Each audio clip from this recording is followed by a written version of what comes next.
If you clicked on this video, you probably want to know how to improve your damage in Path of Exile 2, but you're maybe not sure how damage is calculated in the first place. Ooh, that's kind of small. All you want is to see a big DPS number. You know, number go up. Up is good. Duh.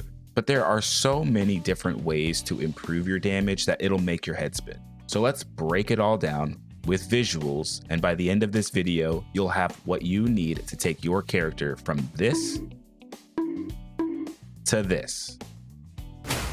Oh, that's a lot of damage! Now, before we can start to talk about damage, it's going to be really important for you to understand the language of Path of Exile 2. Like most ARPGs, Path of Exile uses very specific wording to outline the possible interactions between weapons, skills, passives, and mechanics. Most of the keywords are easily identifiable in-game by hovering over the underlined text to get a pop-up from the in-game wiki. For example, we can see that Firebolt is a spell that interacts with AoE, projectile, or fire mechanics. Increases to AoE will increase the explosion radius of Firebolt. Increases to projectiles will increase the number of projectiles that are fired. And increases to fire damage will get you one step closer to hosting your own gender reveal party. But not all of the important keywords are indicated or explained in-game. So I'll explain those as we go through our example later in this video. For purposes of our example, we're going to look at a melee attack. This is Ice Strike. Ice Strike is a melee attack skill that uses a quarterstaff to inflict cold damage to enemies hit. Ice Strike has tags that indicate it will interact with AoE, melee, attack, and cold mechanics. This is the formula for damage in Path of Exile 2. Now let's start with the first and most important number, base damage. Base damage is made up of a couple of different stats. On each weapon is a stat for damage. The most common is physical damage, but weapons can also have elemental damage types. To keep things simple, let's focus on a weapon that has only physical damage. The damage you'll do with your weapon on any given attack has a range of outcomes listed on the weapon's stat page. For our example, we're going to say that we rolled 300 damage as our physical damage value for our attack. The second component of base damage is added damage. Our gloves have a modifier that adds 6 to 10 cold damage to our attacks. When this rolled for our attack, it rolled a 10. Because our damage sources are not the same type of damage, we won't add them together. You'll see this as separate lines for each damage type in the advanced info panel of the skill. For the final component of base damage, we're going to multiply our weapon and added damage by the skill's damage effectiveness. This is one of those keywords that I mentioned earlier that the game doesn't explain. You'll spot this attack damage percent number on your attack skill gems. The 300 physical damage from our weapon and the 10 added cold damage will get multiplied by this effectiveness number, with the result of 1200 physical and 40 cold damage as our base damage. Veterans of PoE 1 might notice that spell damage effectiveness is missing from PoE 2, and James, also known as Viperesque from GGG, commented that the rework to damage conversion made spell damage effectiveness redundant, so they removed it. Speaking of damage conversion, that's our next step in the process. But first, if you're enjoying this video, please click the like button and consider subscribing for more PoE 2 content. It's free to do, it only takes you a second, and it really helps out a small channel like mine.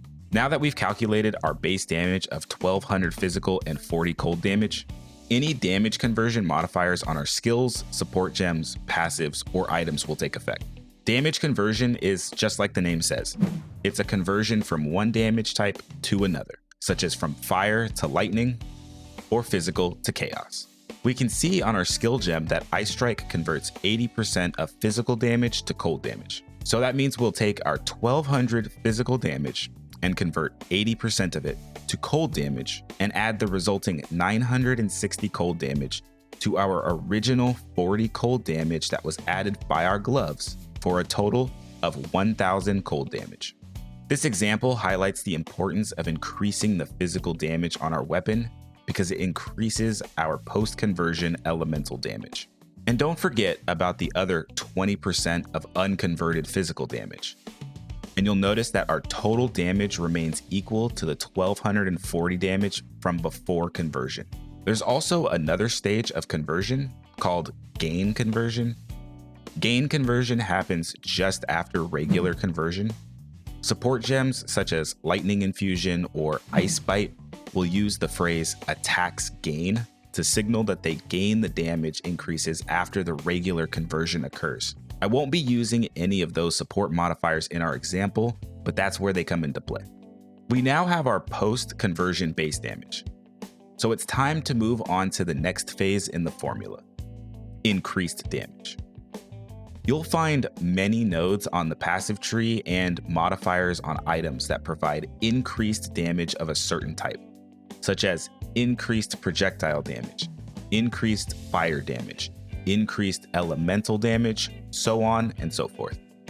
Each of these falls into separate buckets, and you simply need to add up all of your multipliers to reach your total percent increase for that bucket. The tags that are on the skill you're using and the types of damage in your base damage will determine which of the increased damage buckets apply.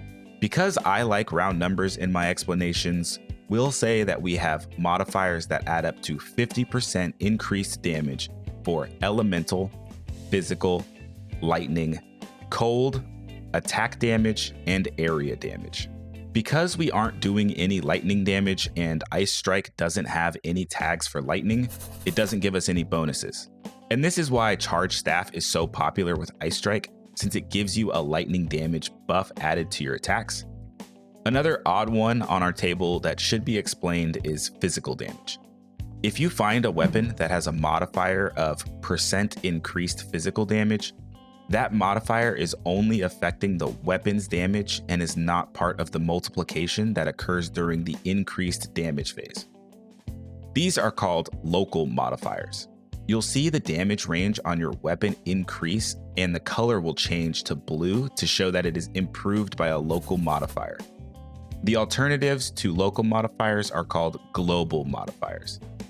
If you're wondering about spells, well, because base spell damage is tied to the skill gem, increased spell damage on a staff, a wand, or on a focus is always a global modifier that's included in the increased damage phase. Our next step is to check each of our damage types against our increased damage buckets to determine what applies. If we start with our 1000 cold damage from our post-conversion amount, we'll note that it gets increases from our 50% increased elemental damage and a 50% increased cold damage bucket. It also benefits from the 50% increased attack damage because this is an attack, and 50% increased area damage thanks to Ice Strike's tags. We can add each of these increased damage buckets together and arrive at 200% increased damage for our 1000 base cold damage. We'll multiply our base damage by 200% for a result of 2000 cold damage.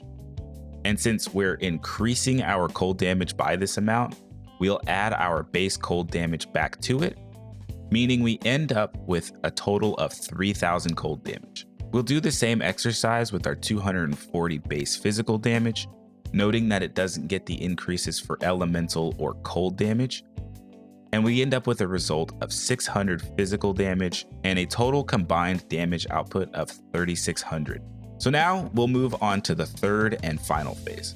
The majority of our damage scaling comes in this phase as we apply all instances of more damage modifiers. Where increased damage modifiers increase our base damage, more damage is simply multiplied by the current total damage. Every instance of more damage listed in your skills, gear, and your passives applies independently. There are a few ways to get more damage into your build. So let's take a look at 3 level 1 support gems that are available early in the game.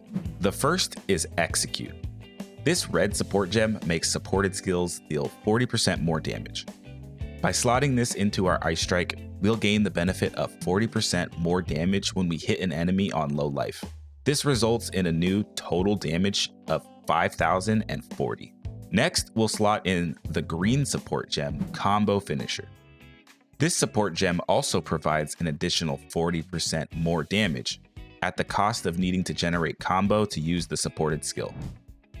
When we do use Ice Strike with this support gem, we'll gain the additional 40% more damage. This will take our current 5,040 damage and improve it by 40% to a new total of 7,056.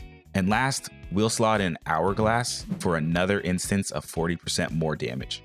This multiplies with our current total to give us a final mouthwatering total damage output of 9,878, with 8,232 of that being cold damage and 1,646 of it being physical damage. And of course, there's also crit damage, which will double your final damage output if you do land a crit. Any modifiers for increased critical damage will increase this multiplier, and you can get some absurdly powerful crits. But just remember that you need a relatively high investment into crit chance to rely on critical damage. So armed with this knowledge, we want to prioritize finding any modifiers that say more damage. Then we'd look for any modifiers that help with increasing our weapon's base damage, either modifiers that add % increased damage to the weapon or add flat damage. Socketing runes like the Iron Rune can give a significant boost to weapon physical damage. We'll still focus on the increased damage bucket because while it might have diminishing returns, it's still good to have a high percentage multiplier in the buckets that we are making use of. So what do you think? Is it a little bit more simple than you thought, or are you just as confused as you were before you started the video? Hopefully you're not more confused, but let me know in the comments below. I did leave a few things out of this video that I think would just make the explanation way more complicated than it needed to be. Things like damaging ailments like shock and ignite and chill, as well as, conditional items like support gems and monster defenses. Rather than just trying to force all of that into this video, I decided I'd just make another video where I'm just chatting through those and how those play into the calculations. If you're interested in that, there's a link right here on the screen that will take you right to it. And with that, I'm Ice Cold Snake. I'll see you next time.